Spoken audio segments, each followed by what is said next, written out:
فلله درها وإن سلمت كان الرجوع قريبا.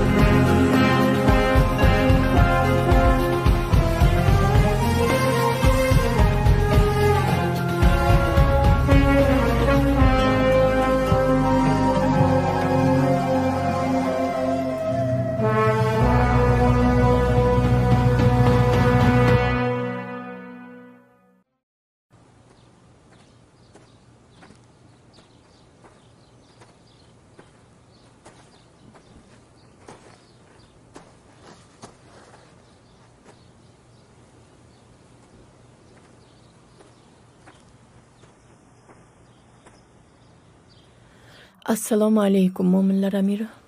Va alaykum assalom va rahmatullohi va barakatuh. Chaqirtirgan ekansiz.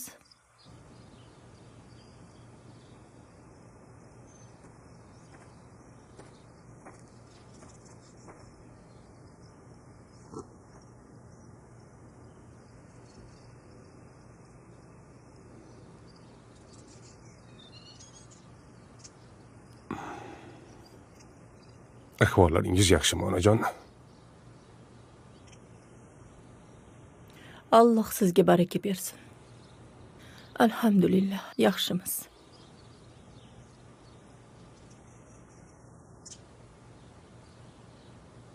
Mendan norozi emasmisiz, ona?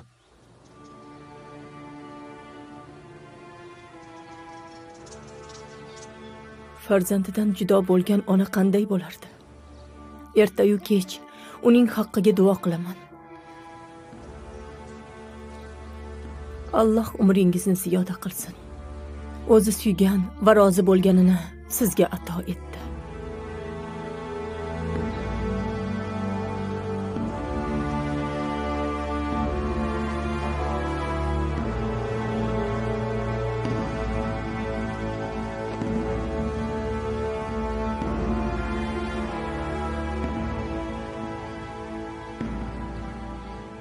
Devon va hujjat ishlarini boshlashimdan avval onam bilan ko'rishib olishim kerak deb o'yladim.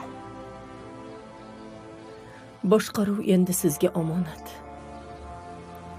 Otangiz rahmatli doim xalq g'amini yerdi. Farzandlar ham otalariga o'xshagan bo'ladilar. Alloh Abu Jafarni rahmat qilsin. Hech kim unchalik kuchli bo'la olmaydi. Alloh sizga uning izidan borib, yaxshi salaflarning eng yaxshi vorisi bo'lishlikni nasib etsin.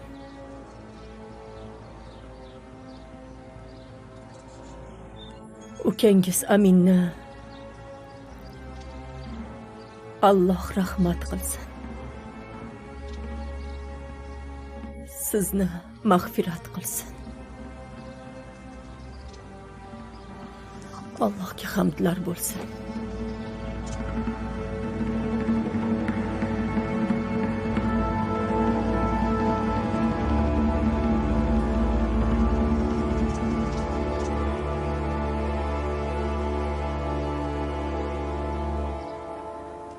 Nega atrofingizda sodir bo'layotganlardan shunchalik xafaligingizni tushunmayapman.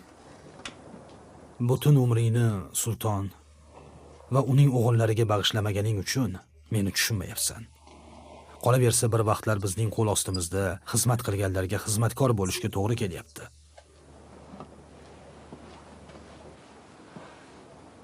Oshirib yuboryapsiz Abu Jahjah. Kechirasiz u, ammo o'zingiz toqat qila olmaydigan narsalarga chidab Bu yuribsiz. nima deganing, Favs? Sizni qiynayotgan va vaqtingizni behuda qilayotgan narsa bu uyat. Sulton bilan munosabatlaringiz hissiyotlarga asoslangan. Sulton esa boshqalar bilan munosabatlarda hech qanday hislarga o'rin bermaydi. U o'z manfaatiga xizmat qiladiganlarni ustun ko'radi. Demak, sizga ehtiyojlari yo'qqa o'xshaydi. Shuning uchun ham ular sizni xos ishlardan uzoqlashtirib qo'yganlar. Maslahatimga quloq tutganingiz ma'qul. Sizni haydamaslaridan avval o'zingiz keting.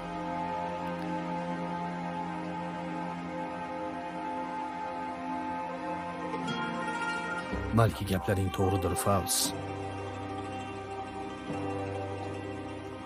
Balki. Bismillahirrohmanirrohim. Mashalloh, alhamdulillah.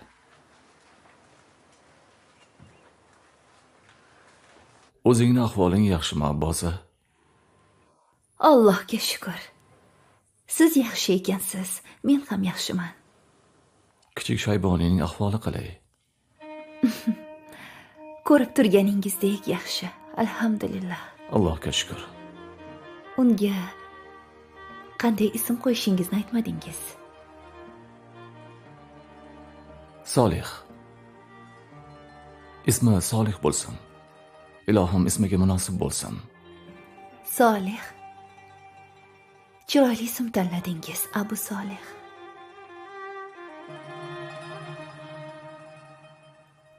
Mo'minlar amiri ularning buzuq e'tiqodi va g'ayri tabiiy fikrlarini tarqatishlariga imkon berganining o'zi yetarli emasmi? G'alati. Bularning qilayotgan ishlari juda g'alati. Ular din haqida oz biladilar-u, lekin agar ularning birodarlari bid'atchi va dinsizlarga qarshi chiqib, odamlarga o'zlarining dini qanday ekanini ko'rsatishga harakat qilsa, haqiqatni aytmaslik uchun e'tiroz bildirishni boshlab ketadilar.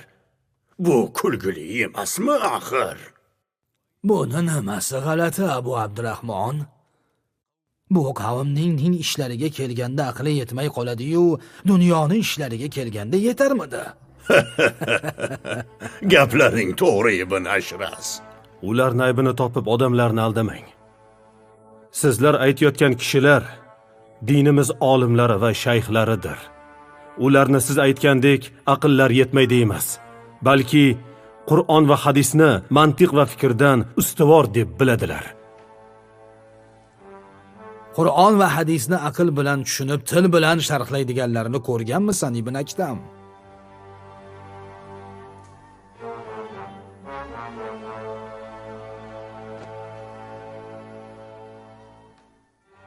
Agar kalomga shart qo'ymasak, tilga chek qo'ymasak va u haqiqatni aytsa, undan minnatdor bo'lamiz. Bundan bexabarlarni to'xtatamiz. Shu ikkisini bilmaganlar adolat ila hukm qilinadi. Bo'ldi, endi yetar Abu Abbos. Bu kofirlarning xalifalik devonida da'vat qilishlariga ortiq chidab tura olmayman. Yo'q, Abu Jahjah. Bunday qilganing bilan ishlar hal bo'lib qolmaydi. Mo'minlar amiri huzuridagi ishingni tashlasang, nima bilan shug'ullanasan? Qadrlashga loyiq bo'lmaganlar orasida bo'lgandan ko'ra ishsiz qolganim yaxshi. Har bir mayda chuydagi ham aralashishlarini ko'rmaysizmi?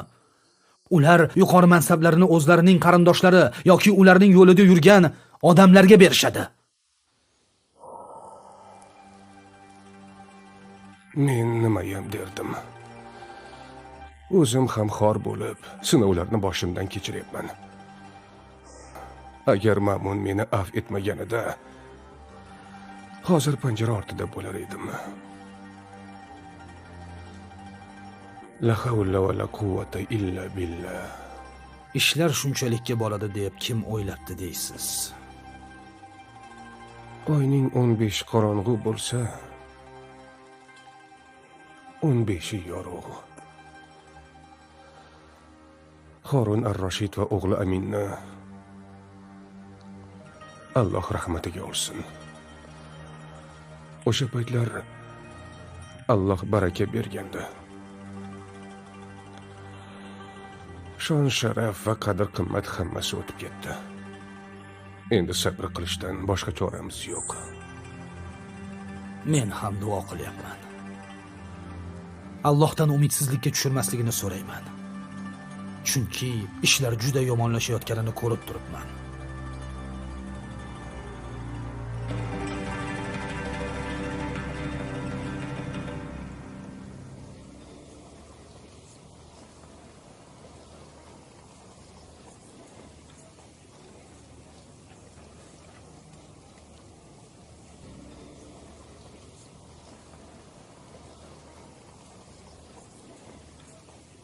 Mo'minlar amiri huzurida meni qo'llab yuborsang, yaxshi bo'lardi. Sendan nima ketdi axir? Qolaversa, men mo'minlar amiri tarafdoriman. Sizlar o'zi mansabga intilib, u kishiga laganbardorlik qilishdan boshqasini bilmaysiz. Men bu ishga aralashamanmi yoki yo'qmi? Baribir ko'tarishni xohlamayotgan qiliching senga qaratilgan qilichdan yaxshiroq. Men va'da berdimmi? Uni albatta bajaraman. Sen mo'minlar amirining yaqin kishilaridan bo'lasan. Ishonchim komil, u kishiga manzur bo'lasan. Chunki sen fitnalarga uchmaydigan juda aqlli kishisan. Men ishonaman. Menga bo'lgan ishonching uchun rahmat, Ibn Aktam. Bu yaxshiligingni hech qachon unutmayman.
Janob, janob.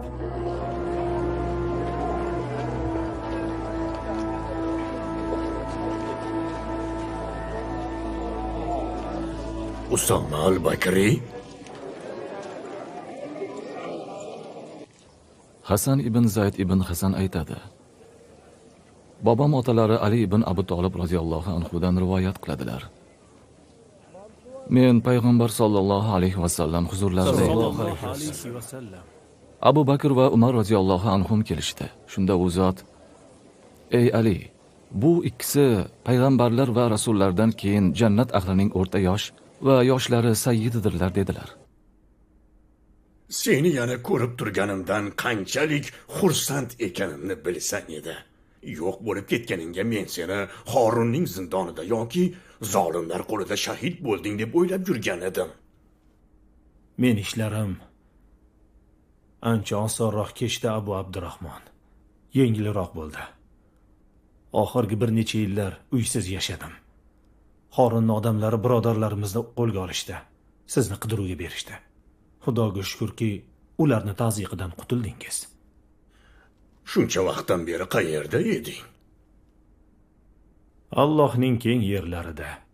Alloh subhanahu va taolo aytadi: "Ey iymon keltirgan bandalarim, albatta mening yerim kengdir. Bas mengagina ibodat qilinglar." Men bu zolimlar yurtidan chiqib ketdim. Nega Al-Amin vafot etib, Amir Ma'mun joyiga qaytishi bilanoq Bag'dodga qaytib kelmading? Gapingiz to'g'ri, shayxim. Ammo men Al-Ma'mun ham otasi va ukasining ishini qilsa kerak deb o'yladim. U Bag'doddan qaytmay Marvda, Xurosonda qolishini eshitganimdan so'ng shubhalarim yanada ortdi. Alloh seni kechirsin. Mo'minlar amiri Al-Ma'mun faqih olimlar qarashlariga ham, muhaddislar fikriga ham xulosa olib o'tirmaydigan odam ekanini bilmaysanmi? Oxirgi paytlar Bag'dodda bo'lganim uchun men dindoshlarimiz aqidalarini oshkora aytayotganlarini bilmas edim. Birodarlarimizdan biri menga odam yuborib, hammasi joyida ekanini, qaytishi mumkinligini aytdi. Alhamdulillah. O'zim o'ylaganimdan ham ortig'ini ko'rdim. Birinchi qilgan ishim sizni qidirib topish bo'ldi. Alhamdulillah. Xudoga shukr, bizni qayta uchrashtirgan zotga hamdlar bo'lsin. Bag'dod endi zolimlar yurti emas. Bag'dod o'z yo'lini topdi. Bu yerda birodarlarimiz hech kimning tazyiqisiz aqidalarini tarqata oladilar. Allohga behisob shukr. Alhamdulillah. Alhamdulillah. Assalomu alaykum va Va alaykum rahmatulloh. assalom. Qayerda eding, Muhammad? Biroz ishlarim bor edi. Qani ketdik. Barcha dalillar Qur'onning maxluq ekanini tasdiqlaydi. Barcha dalillar qiyomat kuni Allohni ko'rish imkonsiz ekanligini tasdiqlaydi. Bundan boshqasini aytganlar kofirdirlar. E'tiqodi buzuq kofir bo'ladi. Nima deyotganini eshitdingmi, Abu Abdulloh? Ularning og'izlaridan chiqayotgan so'z xavfli. Alloh haqida bilmagan narsalarni to'qib chiqaryaptilar. Agar Ma'mun bizning e'tiqodimizda bo'lsa, unda u oddiy xalq orasida o'zlarini ahli sunna val jamoadamiz deb yurgan olimlarning buzg'unchi g'oyalarini tan olmasligi, ularni odamlar orasida yoyilishni to'xtatib, yo'q qilib yuborish kerak bo'ladi. Sen biroz shoshilyapsan, Ibn Duvat. Hammasi sen o'ylaganchalik oson emas. Ammo bu harakatlarga meni e'tiborsizlik qilyapti deb o'ylama. Xo'sh, unda nima qilish kerak, Sumoma? Senga shuni aytmoqchiman. Al-Ma'mun shu kunlarda xalq orasida qo'zg'olon ko'tarilishini xohlamaydi. Hammasini o'zing yaxshi bilasan. Tushuntirishning hojati yo'q. Ba'zan urushda sulh tuzishga to'g'ri keladi. Bilmadim, Ibn Ashras. Ko'nglim bezovta. Ko'ngling bezovta bo'lishiga arzigulik hech ish yo'q. Hozir do'stlarimiz. Biz kuchga ega bo'lgunimizcha barcha bo'g'inlarini ushlab turgan ummatning tanasida tarqaladilar. Ana shundan keyin biz ularga qilgan adolatsizliklarini qaytaramiz. Buning uchun sabrli bo'lishimiz kerak. Bo'lmasa, shuncha yil qilgan sabrimiz bekor bo'ladi. Men bu gaplarni dinimga bo'lgan ishtiyoqim va e'tiqodim sababidan gapirganimni bilasiz. Bilaman. Kichik bir xato qilib qo'ysak, unga og'ir to'lov to'lashimizni ham bilaman. Sabr qilamiz. Abu Duvat, sabr qilamiz.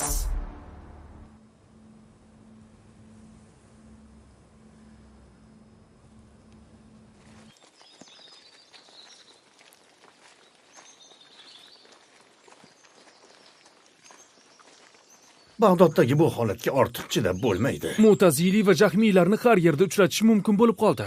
Masjidda ham, bozorda ham, ko'cha-ko'yda ham ular. Hatto uylarimizgacha bostirib kirishmoqda. Ularni to'xtatishimiz kerak. Ma'mun ularga erkinlik berib qo'ydi. Alloh mo'minlar amirini afv etsin. Agar bid'atlar oramizda yoyilishiga yo'l qo'ymaganida biz ularni ko'rmagan bo'lar edik. Ar-Rashid va Al-Amin davrlarida ular e'tiqodlarini oshkor eta olmagan edilar. Allohdan o'zgada o'zgartirish va kuch-quvvat yo'q. Ularga ro'baro kelmasligimiz kerak. Yo'q, Abu Bakr. Agar shunday qilsak, ular kutganlarini va xohlaganlarini qilgan bo'lamiz. Lekin ko'pchilik ularning gapiga quloq solyapti. Nima, biz jim turishimiz kerakmi? Unday emas, Furhan. Ularga qo'shilmasligimiz va birga o'tirmasligimiz kerak bo'ladi. Odamlarga to'g'ri aqida yo'lini ko'rsatish va o'rgatish uchun har qanday usullardan foydalanishimiz kerak. Ammo ular bizga hech qachon yo'l bermaydilar. Qo'lingdan kelgancha ulardan qoch.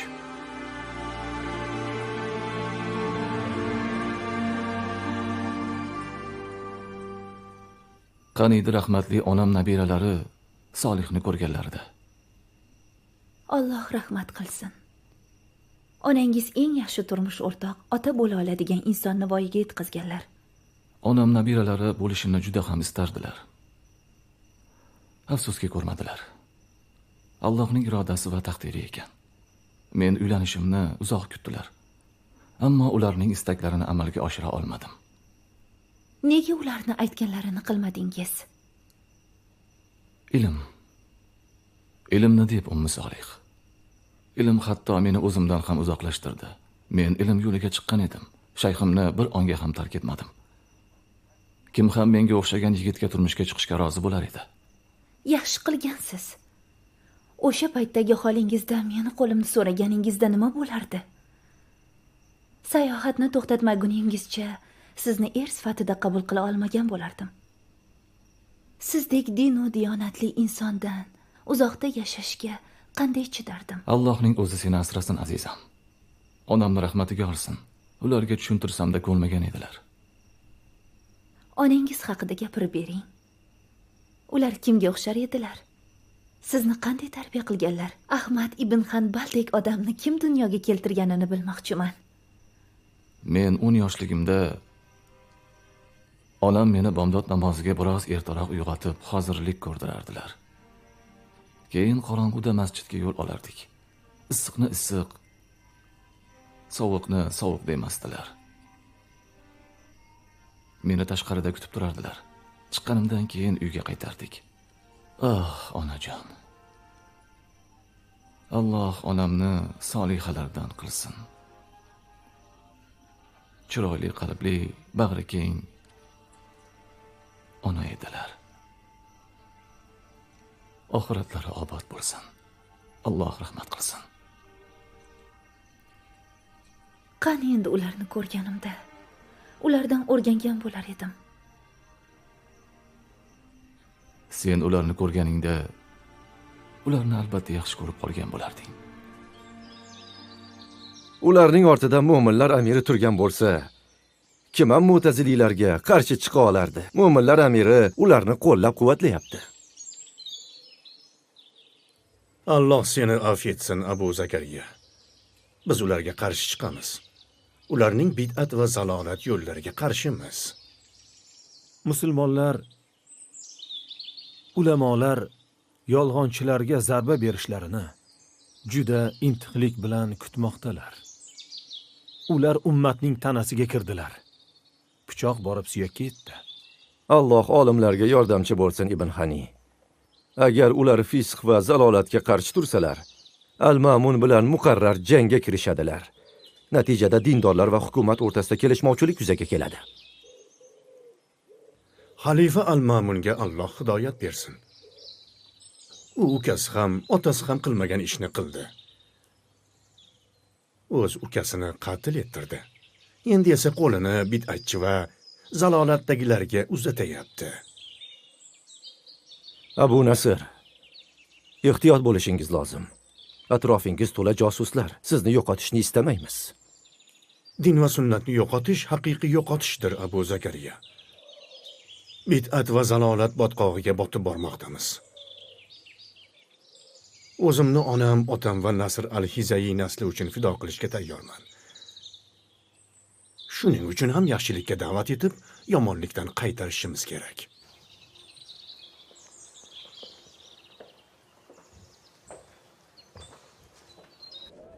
Aytishlaricha mo'minlar amiri Umar ibn Xattob radhiyallohu anhu huzurlariga bir o'g'rini olib kelishdi. Umar uning qo'lini kesishni buyurdilar. Shunda o'g'ri: "Nega endi mo'minlar amiri? Axir men taqdirimda yozilgani uchun o'g'irlik qildim" dedi. O'g'rining gapi to'g'ri edi. Umar bunga javoban: "Biz ham Allohning taqdiri bilan qo'lingni kesyapmiz" dedilar. Umar radhiyallohu anhu bu gaplari bilan o'g'rini yengdilar. O'g'ri taqdir taqozosiga ko'ra o'g'irlik qildi, Allohning shariatiga ko'ra emas. Bundan ma'lum bo'ladiki, gunoh ishlarga taqdirni ro'kach qilish noto'g'ri. Yana shariat talabini bajarmaslik uchun ham taqdirni sabab qilish mumkin emas. Qur'oni Karimni yaxshilab o'qing. Oyatlardagi ma'noni anglang. So'z va jumlalarni tushuning, toki Qur'onning yaratilish haqidagi gaplarimiz aniq bo'lsin. Bu gaplarimning barini Qur'on va Nabiy sunnati tasdiqlaydi, birodarlarim. Biz bid'at va zalolat ahliga o'xshab so'zlarni o'zimizdan o'ylab topmaymiz. Aqldan ozganlardek duch kelgan gapni gapirmaymiz. Meni tushunyapsizlarmi? Taqdir haqida ham xuddi shunday. Odamning qilayotgan ishi Allohdan emas, balki insonning o'zidandir. Mana shu e'tiqod to'g'ridir. Bu gaplarga sog'lom aqlni dalil qilamiz.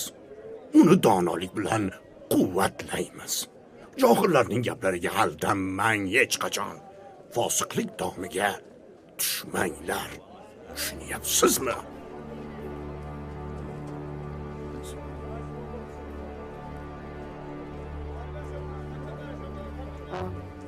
Bu yerda nima qilyapsiz?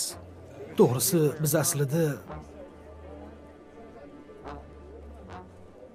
Shayxim. Nimaga u yerda turgan edingiz? Ularga yaqinlashmang deb sizlarga aytmaganmidim? Tasodifan borib qoldik, ustoz. Tasodifan? Balki bilib turgandirsiz. Shayxim, kechiring bizni. Men seni mo'minlar amirining vaziri lavozimiga tayin etmoqchiman. Bu ishga sendanda munosibroq, aqlliroq kishini bilmayman. Qulingiz Sumoma ibn al-Ashrasga bo'lgan iliq munosabat va ishonchingiz uchun minnatdorman, mo'minlar amiri. Ammo meni bu lavozimga qo'ymasligingizni so'rayman. Nega? Nima uchun Abu Man? Mo'minlar amirining vaziri lavozimidan kim ham voz kechadi? Bu mansabni deb qanchadan qancha amirlar kurashadilar. Sen nega yo'q deysan? Meni bu lavozimdan ozod qilsangiz, sababini aytaman, dalillarimni keltiraman. Qulog'im senda, Abu Man. Shu paytgacha kim vazir bo'lgan bo'lsa, hojam oxiri halokat bilan yakunlanganini ko'rdim.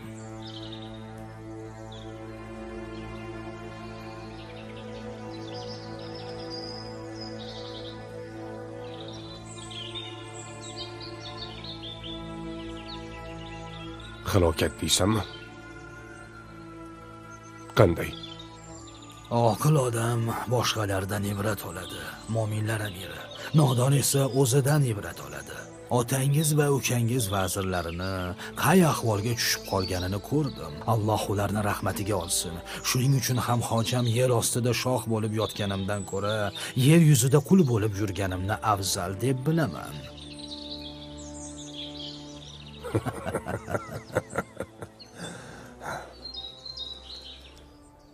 Abu Omir Abdul Malik ibn Amr Xorija ibn Zayd ibn Abdulloh al-Ansoriydan, u Nofiydan, u ibn Umardan rivoyat qiladi.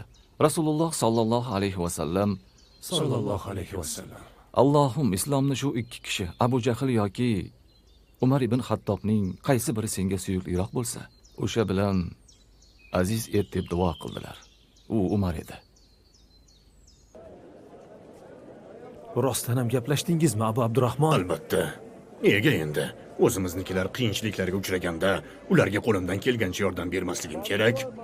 Senga taskin berish va seni qo'llab-quvvatlash mening farzimdir. Meni qachon mo'minlar amiri bilan ko'rishtirmoqchisiz? Xohlagan payting.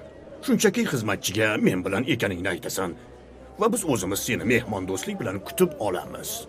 Alloh sizdan rozi bo'lsin, shayxim. Baraka toping. Agar mo'minlar amiri senga biror ish buyursa, bizdan ham yaqinroq bo'lib aytganini bajar.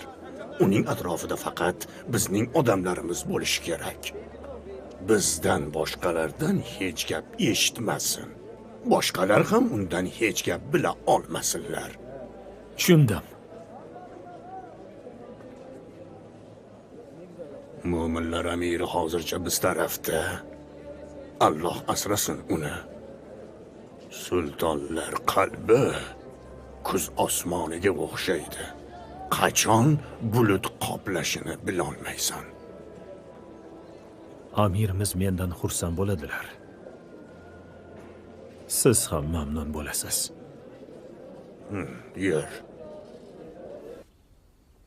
Ahvollaring qalay, Hambal? Yaxshi amaki. Amaki deysanmi? Hambal, imom degin. Barakalloh, Alloh umringga baraka bersin. Oldingda hijolatdaman, lekin shunga qaramasdan Hambalni seni qo'lingda ta'lim olish uchun olib keldim. O'zi ham shuni istayapti. Xush kelibsan, jiyanim Hambal. Sizni oldingizda qarzdorman.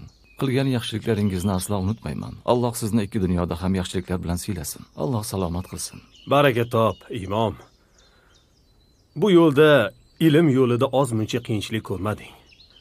Mana endi Allohning izni bilan o'zing va rahmatli onang xohlagan kunlarga yetib kelding. Alloh rahmatiga olsin. Jiyaning Hambal ham seni izingdan borib, senga o'xshamoqchi.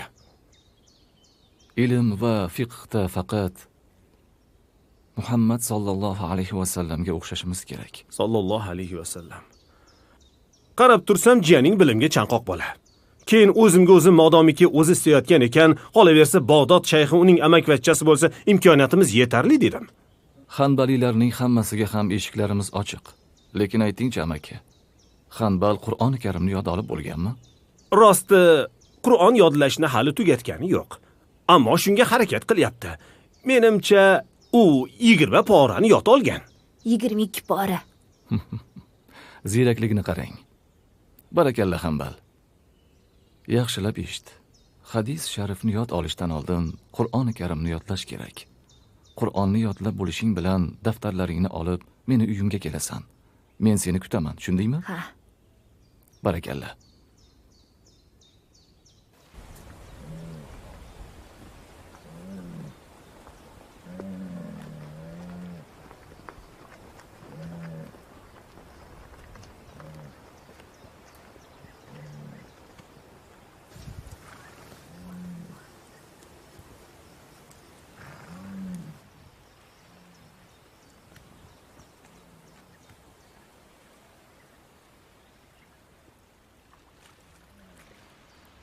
Bu kishi kim?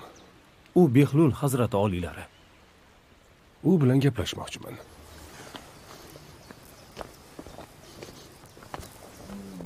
Unday qilmang, hojam. Nega? Chunki u xayolparast. Xayolparast bo'lsa nima qildi?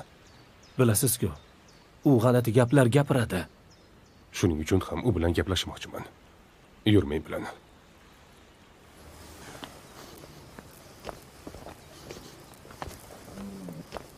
Assalomu alaykum. Va alaykum assalom. Behluldan boshqa isming bormi? Senga nima qizig'i bor? Gaping to'g'ri. Ismlar egasidan da foydali bo'la olmaydi. Unda nega ismimni so'rading? Foydali bo'lmaganlarni qo'yib yubor. Qancha umr ko'rding? Hech qancha. Faqat Alloh berganini yashayapman. Mo'minlar amiri yoshingni so'rayaptilar. Tishim ko'p. Kimning avlodidansan? 2 kishining, ota va onamning. Senga qancha berildi? Menga biror narsa kelsa, meni jonimni oladi. Unda qanday so'raylik, Behlul? Umringni qanchasi o'tdi deng? Ko'pi ketib, ozi qoldi deb javob beraman. Sizga aytdim-ku, hojam, Behlul bilan gaplashishdan foyda yo'q deb.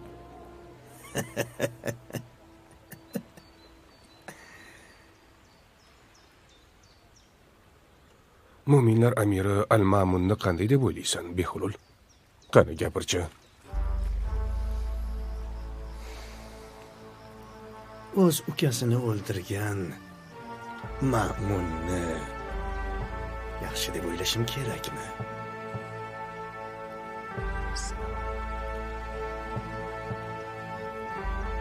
Assalomu alaykum.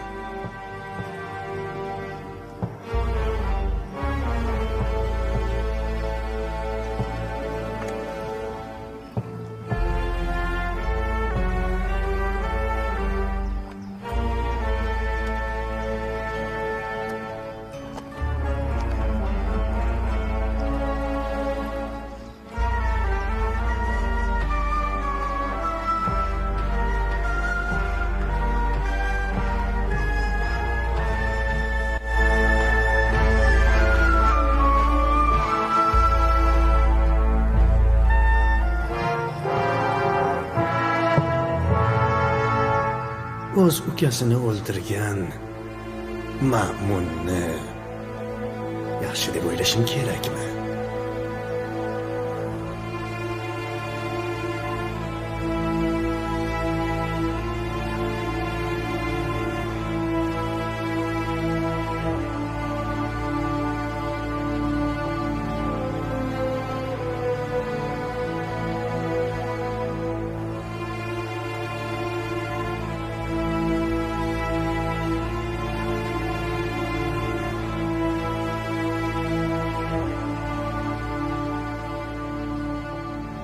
musulmonlar boshiga qanday musibat tushdi? Bu odamlarning Nabiy sallallohu alayhi vasallam va u zotning sahobalari shug'ullanmagan hadislar bilan shug'ullanishlaridan maqsad nima? Musulmonlarning jo'natmalari islomni sharq va g'arbga yoyish o'rniga ular o'rtasida bid'at va zalolat tarqashishiga o'tishi mumkinmi? Bu yolg'on gaplardan, quruq falsafadan islomga nima foyda? Musulmonlarning o'z dillari uchun qilgan ishlari dushmanlarning ishidan ko'ra zararliroq bo'lib qoladi. Allohdan o'zgada o'zgartirish va kuch-quvvat yo'q. Allohim bizlarni fitnalardan yiroq qilgin.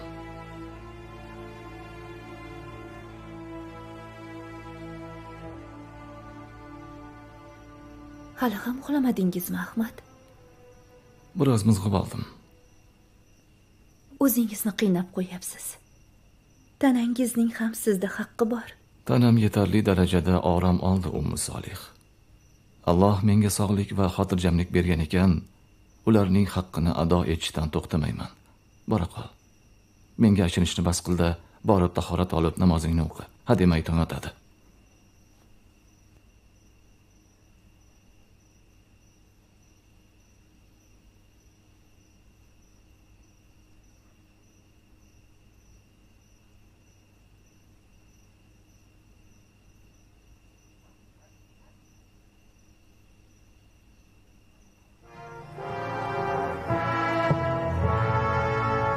Alloh ukangiz Al-Aminni rahmatiga olsin. Sizni esa mag'firat qilsin. O'z ukasini o'ldirgan Ma'munni yaxshi deb o'ylashing kerakmi?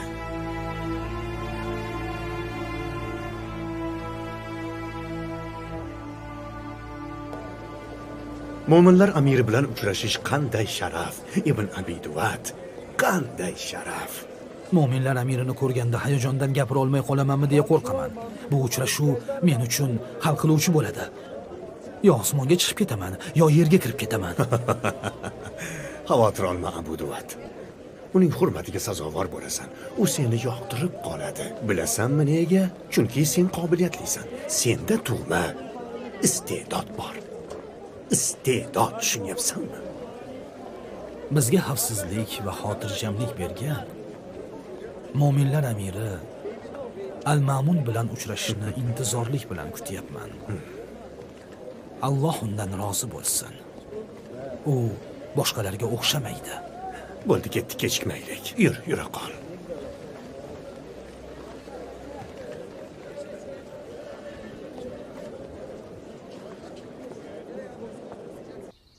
It tekkan narsa bilan mushuk tekkan narsaning hukmi bir xil emas. It yalagan idish haqida Abu Hurayra roziyallohu anhudan rivoyat qilinadi. Payg'ambar sallallohu alayhi vasallam it yalagan idish 7 marta yuviladi. Birinchi martasida tuproq bilan yuviladi deganlar. Lekin mushuk tekkan idish shunday emas. Payg'ambar sallallohu alayhi vasallam mushuk najas emas, chunki u hamisha atrofingizda aylanib yuradigan jonivordir dedilar.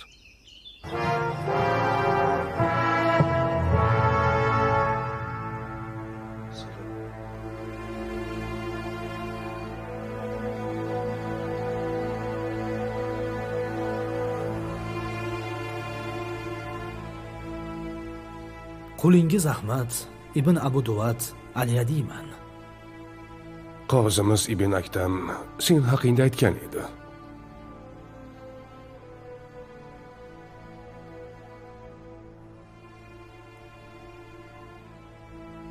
Ibn Aktam aytishicha, sen fiqh darslarini olgan va kalom ilmida tajribaga ega ekansan. Fiqh darslarini kimdan olgansan? Fiqh ilmini Vosil ibn Atoning shogirdi Imom Hayaj ibn Ali Sulamiydan o'rganganman, hojam. Ajoyib ustoz edi. Alloh uni va mutakkallimlar shayxi Vasil ibn Atoni rahmatiga olsin. Solih insonlarni o'z himoyasiga olgan hojamni Alloh asrasin. Siz bilan uchrashish va huzuringizda bo'lish sharafiga muyassar etgan Alloh azza va jallaga hamdlar bo'lsin. Umid qilamanki, bu uchrashuvdan keyin Alloh menga ham sizning xizmatchilaringiz qatorida bo'lish baxtini nasib etadi. Barakalla Al-Yadi. Chiroyli gapirishing, so'zlaringdagi aniqlik va undagi chuqur ma'no meni o'ziga rom etdi.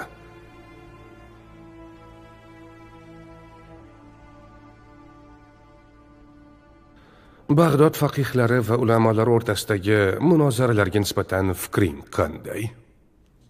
Hojam, o'zingizga ma'lumki,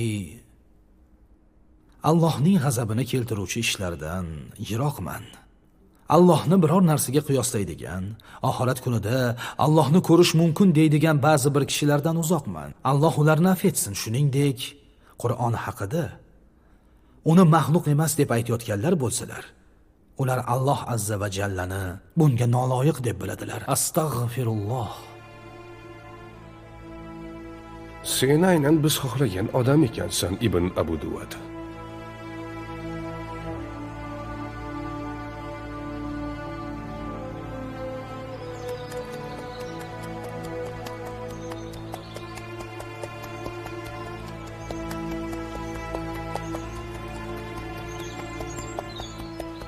Ahmad ibn Nasr al-Xuzayi baraka topsin. Ajoyib inson. Qayerda bo'lmasin faqat haqiqatni gapiradi. Allohdan o'zgasidan qo'rqmaydi. Mo'tazililarni unchalik yomon ko'radigan odam bo'lmasa kerak. Biz ularga qarshi va'z nasihat bilan harakat qilayotgan bo'lsak, u qilich bilan bosh ko'tarmas edi deb qo'rqaman. Qilich eng so'nggi chora. Xuzayi o'zini ehtiyot qilishi kerak. Uning bu ishi Mo'tazililardan ko'ra musulmonlarga ko'proq fitna keltirishi mumkin. U kuchli odam. Bizga mana shunday kishilar kerak. Shunday odamning qilichi bilan ahli botilni bu yo'ldan qaytarish mumkin. Albatta. U Ibn Uyayn, Malik ibn Anas va Hammod ibn Zayddan ta'lim olgan. Dars halqalarini tuzib dars berishni xohlamadi. Nimaga Ibn Muin? Kamtarlik. Undan nega dars halqalarini tashkil etib, o'zi ham dars bermasligini so'raganimda, men bunga loyiq emasman deb javob berdi. Kamtarlik anbiyolar va solihlarning sifatlaridandir. Hadis va ilmda yetakchi bo'lishga qaramay, u o'ta kamtar. Ummat fiqhni bilmay fatvo berish, ilmni bilmay gapirish, hech qanday fikrga ega bo'lmagan kengashlarning balosiga duchor bo'ldi. Abu Hanifa, Malik ibn Anas, Ash-Shofiylardan birortasi bularni ko'rganida ajablanish va hayratda qolar edilar. Haqiqat shundaki, u seni juda qadrlaydi. U masjiddagi darslaringga qatnashgan bo'lsa kerak. Darslaringda eshitganlari va ko'rganlari unga yoqib qolibdi. Iliq fikrlari uchun Alloh uni mukofotlasin, martabasi ulug' bo'lsin.